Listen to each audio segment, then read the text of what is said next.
get it together, sis, or you are not going to be a nurse practitioner.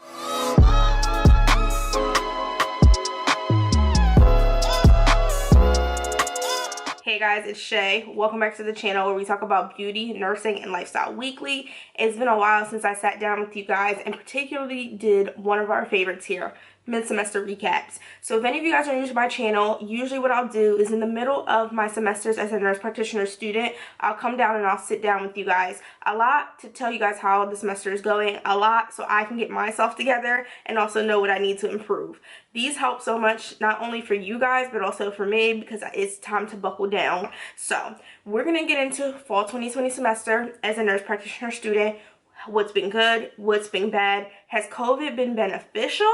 Or has it been very bad for the semester? So make sure you guys stay tuned so we can get into the tea. Guys, so you know I love sitting down and talking with you, but I also have to keep my notebook with me, so I make sure we stay on track. So if anytime you see me looking down, I'm just trying to make sure I'm not keeping you guys here long while still providing you with the information that you need to know about my semester. So let's begin the mid-semester recap. Simple and plain, what classes am I taking? So I am taking 2 classes and a clinical. I am taking statistical methods. I am also taking adult 1 didactic lecture, and I'm also taking adult 1 clinical. So pretty simple, pretty plain, 2 to 3 classes, a lot of hours a week. A lot of people have been like, oh, you only have 2 classes this semester. You should be, you know, living and thriving. Guys, grad school 2 classes is equal to like undergrad 4 classes, especially when you have a clinical and you're also working in your career currently. So this is how my week breaks down. I have 2 days of clinical each week. I have 2 days at the hospital. I am currently part-time. I have 1 night at home care because I do home care on the side, and I also have 2 days of lecture in the week. So if you guys add all those days together, where's the day off?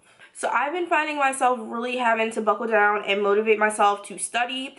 I was used to having, you know, 1 complete day off where I could just bang out work like nothing, and that's not the case this semester. I have to work around days where, you know, I get up earlier because I have to study, or I stay up later because I have to study. And I mean, I was used to this because I did it in undergrad too. I worked as well. But guys, I don't know what it is. I don't know if it's because I haven't did it in so long. I don't know if I'm just getting old, but I am tired. With my crazy schedule, let's pretty much talk about these classes first. What's going on? What am I doing? How is COVID affecting them? So my statistical methods class is one of the requirements for the Masters of Science of Nursing course at my university. I am taking that. I have it 1 day a week online. If COVID was not here, I would have a hybrid or I would have it in class. So it is helpful that it's online because we are doing like the Zoom and the Microsoft lecture and all that other thing. But it is also hard, guys, because statistics is a math class. And let me tell y'all, I have not had a math class since I was in community college. When I went to get my 4-year degree, I tested out of math when I went to that university. So I never had to take math in that university. So my last math class, I think, was pre-calc or something like that, and I took it very long time ago, and that was at my community college, and it transferred over and I was done. So I loved math as a child. I feel like my brain has definitely aged because dealing with it now, I'm just like, can we do that again? Statistics is literally what it says. You're looking at data, you're comparing data, you're saying if data supports a phenomenon. And you guys know, as a master level or doctorate level nurse, you do have to know how statistics apply to phenomena. So basically what I'm saying is, does one thing affect another thing? How does it affect that other thing? You know, independent variables, dependent variables, all that fun stuff. You should know it because you're becoming a, how do I put this? I don't want to say professional because you're still a professional as an undergrad nurse, but you're becoming more, I guess, research-based in some of your thinking, evidence-based, research-based, etc. Now, with that being said, y'all, this class, I'm not going to lie to y'all, it really has me thinking about my DNP. I told y'all before, I'm not getting no DNP. I just didn't want to have to go through with the schooling to do it. Why? Honestly, because I just don't feel like being in school any longer. But the way that we are like using our statistics in class, we're even doing our own little projects with, you know, data collecting and comparing like things that are important in the healthcare community. And that really has me thinking like, oh wow, so I could really like do something. Like, it's crazy. But overall, class is going pretty good. We have weekly quizzes and outlines to make up for the things we would do in class. My quizzes have been pretty decent. We've been taking them online. I've been doing like A, B average with them. And basically, we're just, you know, going with the flow. Do I think COVID made this class a little bit harder? Yeah, because my teacher can't write on a chalkboard. She can't, you know, put the things out for us the way we need to. But she's definitely been very helpful in like working with us through this time. And also, with this class, even though it's 1 day a week, she will get on another day of the week to, you know, review the lesson so that you know what you have to do for the quiz. Okay guys, so we're getting into Adult 1, and Adult 1 is basically our first like didactic lecture in nurse practitioner school that is literally tying in all the classes you've had thus far. So tying in your pharm, tying in your pathophys, tying in your past you know, knowledge on these diseases, whether they're chronic or acute, how to treat them. You're just bringing everything together. So Adult 1 is a little bit more, I want to say, like, I don't want to say beginner friendly, but it's literally also introducing you to a prescriber's state of mind. So nursing state of mind, which is telling me, okay, what are the signs and symptoms? What do I need to ask the doctor for? What can't the patient have? But overall, I had someone like overseeing me as I'm carrying out the treatment plan. As a provider, you are creating the treatment plan. You are looking at the signs and symptoms in the presentation. You are coming up with a potential diagnosis, which they call like a working diagnosis, and then everything else it could be if that diagnosis is wrong. You have to figure out how are you going to do the diagnostics? How are you going to figure out if this is definitely what this patient has?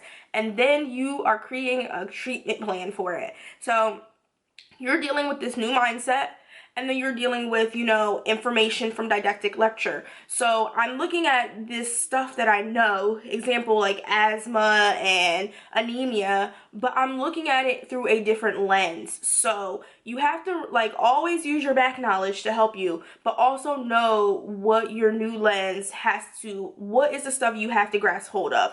The things that I used to study for in undergrad for these, you know, chronic diseases, acute diseases, is not the same stuff I have to know off the top of my head. How am I doing in this class? My first exam went pretty well. There is a lot of women's health in here. I do have some interest in women's health. It is not my like golden standard, oh my god, I love it, I will die for it, but I do have a very huge interest in women's health. So that has helped me a lot because I'm like, it really motivates me to study. Now, my second exam, guys, I did not do well on. Like I explained to you guys about my schedule, and it's no excuse. My schedule has been super hectic to the point where I did not even have one day where I literally sat down and studied. I had to kind of pick, kind of like picking at a sandwich. Like I kind of had to pick and choose what I was going to study on certain days while I had immensely other things going on. So I do know what I need to do for my third exam. I'm definitely starting early, like now, getting that information in my head. I've been using all my same study techniques, guys, but if I'm completely honest with you, I have not been as motivated as I used to be to study, and I don't know what's going on. Like, what is going on with sis? I really don't know. But I think what motivated me is when I got that grade. I didn't do horrible, but I didn't do the best I could do. And when I seen that, I was like, all right, I need to tie these knots and get it ready for exam 3. So I'm still using Notability on my iPad. It's working great. Picmonic, you guys know I'm a big advocate for Picmonic. I am an audio visual learner, hands down. It helps that we have these Zoom lectures, but we don't have them every week. So that kind of is one of the reasons why COVID is in the way when it comes to that class, because I'm used to having that class time to go through the material first hands-on, go back home, review it, and then, you know, apply it. And now I'm half the time, if it's a week where it's an independent study, I'm literally, I don't want to say teaching myself, but it's true. I'm teaching myself the information, and then I have to go back and review it, and I think that's where my motivation gets a little, you know, wishy-washy because I'm like, oh, I already seen this, I don't want to see it again. But you need to study it, you need to know it to be a provider. So I really have had to come to recollection with myself, like, get it together, sis, or you ain't not going to be a nurse practitioner. If I can't get myself together, you know, you have to sit down and have those talks with yourself. Do you want to do this or do you not want to do this? Because if you want to do this, you better be putting in that work. Okay, guys, and I do have to mention to you also for this class, I have made a purchase of the LAKEY book. So that's basically the intensive review for nurse practitioner students who are preparing to take their boards. I kind of tried to go back and think of things I did as an undergrad that really helped me, like, do well, and one of my best practice techniques when it comes to getting ready for tests is practice questions. So back in undergrad, I used to use the Saunders book. If I'm able to put it here, I will, or I'll put it down in the description box. And this was literally my gold standard, my Bible for undergrad. So I'm hoping the LAKEY book will benefit me in the same way. I've asked other NP students, like people I work with, how they think it would help me. Is it too early for me to get it, or should I wait? And a lot of them said, go ahead and get the book. You're gonna need it regardless, and it will definitely help you, like, carve out what is needed for you to test, and also, like, of course, starting to study for your boards. Because I always tell you guys, studying for your boards is throughout your program. It should not start your last semester. It should not start, you know, 5 weeks before the test. It literally needs to be applied throughout your whole program. And last but not least, guys, we'll talk about clinical real quick. I'm not going to get into too many details because if you guys have already seen my clinical vlog and you know what's going on, I will try to tag it up above so you can kind of update with me there. But you guys know I'm doing 2 days a week at clinical. I was placed in primary care and I was very happy with that decision. My preceptor, guys, is freaking amazing. She is so thorough. She is someone who likes to teach, and that is very important when you have a preceptor. If you have someone that just sees a student as a burden, it's really going to show in the way they teach you, in the way they help you, you know, think through things. She literally takes her time, despite having a crazy schedule, to sit down with me and, like, literally say, okay, how would you treat this patient? What would you do for this patient? Go look at this on this patient. Go look at that on this patient. So I really feel like I was super blessed. I know I was super stressed out when September 1st hit because I did not have a clinical preceptor, y'all. I did not know what I was going to do. But God really, like, showed out. Like, I am, like, very excited. But anywho, the only thing that I struggle with clinical right now, the main purpose when you're first starting clinical as an NP student is to learn how to collect the history of present illness. So learn what's important to ask the patient in order to help you create your working diagnosis. And also my clinical liaison, so the person who, like, is supposed to assist me from the school with clinicals, also told me that I must focus on my assessment skills. It is very important. Every patient I see, I said touch.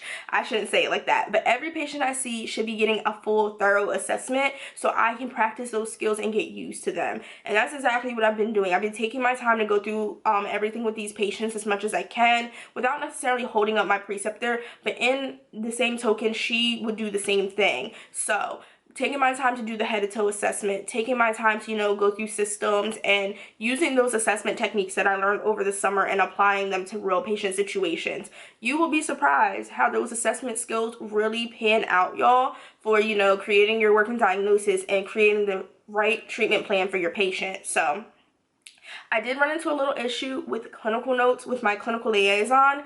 When I first was submitting my notes, guys, I was getting, like, grades that I did not like, 80s, 85s.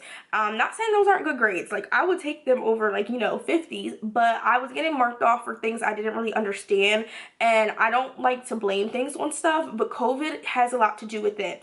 If COVID wasn't here, I would literally probably sit down with my clinical liaison at least once or twice in a month, and we'd be able to go through things, and she would be able to provide me with information that would help me in clinical. Unfortunately, we did not do that. I have not met my clinical liaison face to face at all. So I just started submitting notes based on a example that they put on our school website, and apparently that's not what she wanted. After I had received, like, my third 80 and it was just taking off for, like, crazy things, guys, I really didn't understand what she wanted from me. So I actually emailed her and I said, you know what, can we set up a time together to actually go through these notes and figure out what you want? Now, guys, that benefited me so much because actually the very thing everything I thought she wanted was what she wanted the opposite of. So like, for example, you know, we're in grad school, we're using resources, we're using references. I was putting references in that soap note like it was nothing, y'all. And the treatment plan and the scientific rationale and the working diagnosis, I was putting it in everything. And she was like, no. You need to use references, you need to use evidence-based practice, but it does not have to be in every single piece of your soap note. So that helped me a lot, guys. My last actual soap note grade was a 98, so your girl did correct it, and she really said it too. She's like, yeah, you really didn't know what I was asking for, because now these clinical notes are excellent. And now she has also been guiding me on what I would need to improve on for next semester. So for example, like the treatment plan, she's saying when you go on to your next semester, your treatment plan should be written out in a format that is followable. It should be in a paragraph format. It should explain what your treatment, and honestly, that's literally the same thing we do in regular clinical. So I hope I haven't kept you guys too long on here. I just kind of wanted to do a thorough review of my semester, because I feel like I haven't really talked to you guys a lot about school because I've been so crazy busy. Now, do I think COVID benefited this semester? Do I think it made the semester worse? It is hard to say. Right now we're going through a little bit of a stress too with clinical, because things are really getting bad out here again, guys. Numbers are similar to what they were in like March, April. So it's very important that, like, I think a lot of us are like just cramming and try to get hours in, because we don't know what we're going to be able to do next semester. So that is definitely, I can say for clinicals, it didn't work too well. Like, I would have rather not had this pandemic. I think overall I would rather not have this pandemic, but it did not help with my clinical situations.